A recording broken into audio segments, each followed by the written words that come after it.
বিশ্বকাপে ইরানের এবারের প্রতিপক্ষ বেলজিয়াম, উরুগুয়ের অপোজিশন বক্সে কেপ ভার্দের নাম। রাফিনিয়ার ইনজুরি নিয়ে শঙ্কা এখনই কাটছে না, স্ত্রীর পোস্ট ঘিরে হরেক রকম আলোচনা।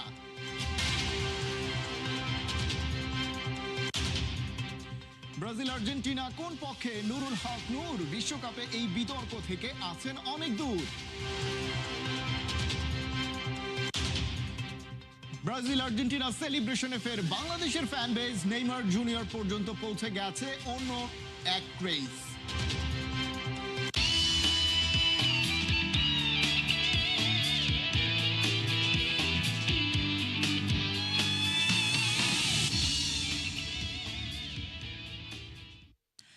স্বাগত খেলা যোগে, আপনাদের সাথে আছি খালিদ জামিল। এই ছিল এখনকার খেলা যোগে। সরাসরি সংবাদ আর অনুষ্ঠান দেখতে চোখ রাখুন ৭১-এর ফেসবুক পেজে এবং সাবস্ক্রাইব করুন ৭১-এর ইউটিউব চ্যানেল। ৭১-এর সাথে থাকুন।